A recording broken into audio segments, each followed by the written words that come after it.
యదా యదా హి ధర్మస్య గ్లానిర్భవతి భారత అభ్యుత్థానమధర్మస్య తదాత్మానం సృజామ్యహం పవిత్రాణాయ సాధూనాం వినాశాయ చ దుష్కృతాం ధర్మ సంస్థాపనార్థాయ సంభవామి యుగే యుగే. ఎప్పుడైతే మంచిని ధర్మాన్ని చీకటి కమ్మేస్తుందో, ఎప్పుడైతే అధర్మం దాని రెక్కలు విప్పి చిందులేస్తుందో, అప్పుడు అధర్మాన్ని అణిచివేయటానికి, అంతం చేయటానికి నేను ఖచ్చితంగా వస్తాను. నేనే కూర్మ అవతారాన్ని, నేనే మత్స్య అవతారాన్ని, నేనే వామన అవతారాన్ని, నేనే పరశురామ అవతారాన్ని, నేనే రామ అవతారాన్ని, నేనే బ్రహ్మ విష్ణు మహేశ్వరుణ్ణి. నేను రూపాన్ని కాదు, నేను జ్ఞానాన్ని, నేను ప్రకృతిని, నేను సృష్టిని. ఇది ఎవరో కాదు, విష్ణుమూర్తి ద్వాపర యుగంలో శ్రీకృష్ణ అవతారం ఎత్తినప్పుడు చెప్పిన మాటలు. అలా ప్రపంచాన్ని చీకటి కమ్మేసినప్పుడు ధర్మాన్ని గెలిపించటానికి, ధర్మానికి అధర్మానికి మధ్య జరిగిన యుద్ధమే Mahabharatam. Hello friends, welcome back to my channel world's of myths.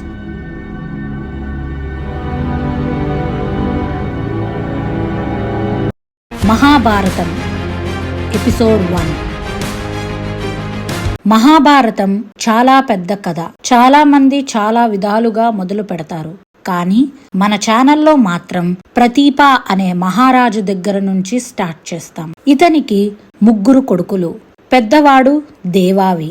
అతనికి రాజ్యం, సిరి సంపదల మీద ఎలాంటి ఆశ లేదు. అలాగే అతనికి స్వచ్ఛంద మరణం ఉంది. కాబట్టి తన రాజ్యాన్ని వదిలేసి హిమాలయాలకి వెళ్ళిపోతాడు.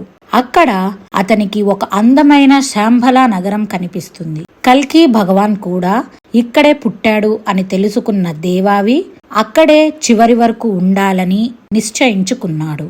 రెండో కొడుకు పేరు బాహ్లికుడు.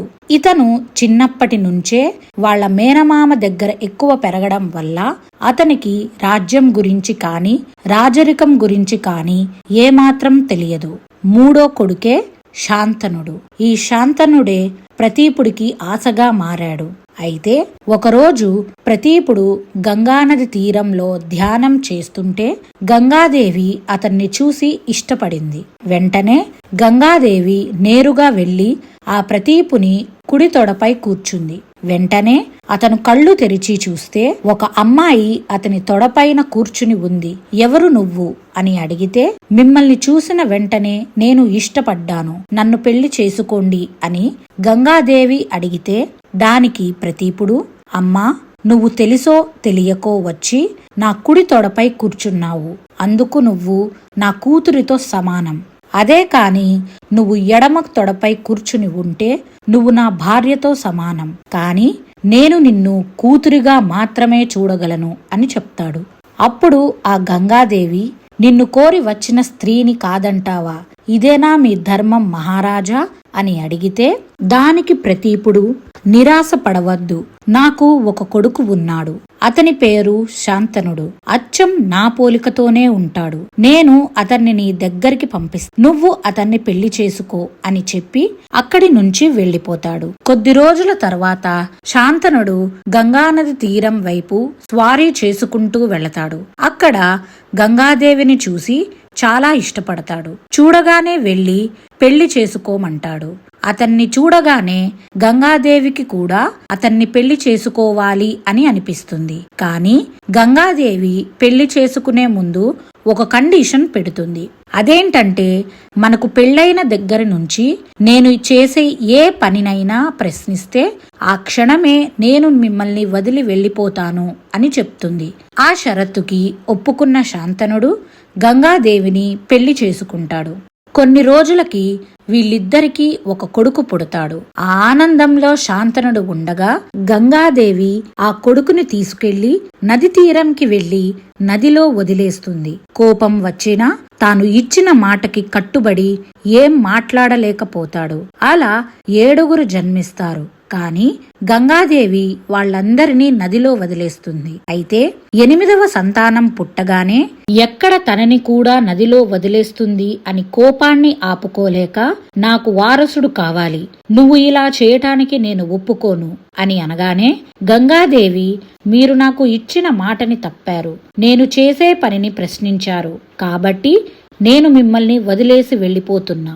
కాని వారసుడు అని అంటున్నారు కాబట్టి ఈ పిల్లవాడిని పెద్ద యోధుడిని చేసి మీకే మళ్ళీ తిరిగి ఇచ్చేస్తాను అని చెప్పి అక్కడి నుంచి వెళ్ళిపోతుంది. గంగాదేవి అలా ఎందుకు చేశారు అని మీకు తెలుసా? ఆ 8 మంది పిల్లలు ముందు జన్మలో వశిష్ఠుడి చేత శపించబడతారు. వచ్చిన జన్మలో మనిషిలా పుట్టి మరణిస్తేనే వాళ్ళకి శాప విమోచనం కలుగుతుంది అని చెప్తారు. అందుకే గంగాదేవి వాళ్ళు పుట్టిన వెంటనే చంపేసి శాప విముక్తుల్ని చేశారు. అలా కొన్ని సంవత్సరాలు గడిచిన తర్వాత హస్తినాపురంలో ఒక గ్రామం మీద ఒక రాక్షస సైన్యం దాడి చేయటం మొదలుపెట్టింది. అక్కడుండే ప్రజల్ని చిత్రహింసలు పెట్టి చంపడం మొదలు పెట్టారు. అక్కడుండే ప్రజలు, మమ్మల్ని కాపాడే వారే లేరా, సరైన సమయానికి శాంతన మహారాజు కూడా దగ్గర లేరు అని బాధపడుతూ ఉంటారు. ఇంతలో అక్కడ చీకటిలో నుంచి కొన్ని బాణాలు వచ్చి కొంతమంది రాక్షసులకి తగిలి మరణిస్తారు. ఎవరివి ఆ బాణాలు, ఎక్కడి నుంచి వస్తున్నాయి అని కనిపెట్టేసరికి సగం మంది రాక్షస సైన్యం మరణిస్తారు. జరిగింది చూసి ఆ రాక్షస రాజుకి కోపం వస్తుంది. వెంటనే, ఎవరివి నువ్వు, చీకట్లో నుంచి బాణాలు వేయటం కాదు, నీకు ధైర్యం ఉంటే నా ముందుకి వచ్చి పోరాడు అని అంటాడు. అప్పుడు ఆ చీకట్లో నుంచి ఒక పదార్థాల బాలుడు వస్తాడు. అతని కళ్ళు చాలా ప్రకాశవంతంగా ఉన్నాయి. అతను చూడటానికి పెద్ద యోధుడులాగా ఉన్నాడు. అతను ఆ రోజు ఎంతలా పోరాడాడు అంటే అతన్ని చంపటానికి వచ్చిన రాక్షస సైన్యం మొత్తం అతన్ని ముట్టుకోలేకపోతారు.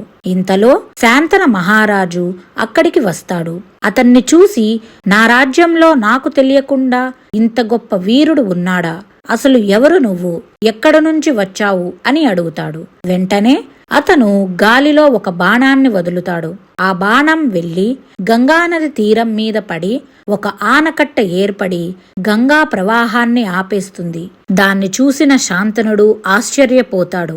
ఎందుకంటే ప్రవహించే గంగానదిని ఆపడం ఆ దేవతల వల్ల కూడా కాదు, ఈ కుర్రాడు ఎలా ఆపాడు అని ఆలోచిస్తూ ఉంటాడు. ఇంతలో గంగాదేవి ప్రత్యక్షమై, మీకు మాట ఇచ్చాను కదా మహారాజా, మీ కొడుకుని పెద్ద యోధుడిని చేసి మీకు అప్పగిస్తాను అని. ఇదిగో మీ కొడుకు దేవవ్రతుడు, స్వయంగా విష్ణుమూర్తి 6వ అవతారమైన పరశురాముడి దగ్గర నుండి శిక్షను తీసుకున్నాడు. ధర్మాలను తెలిసిన వాడు.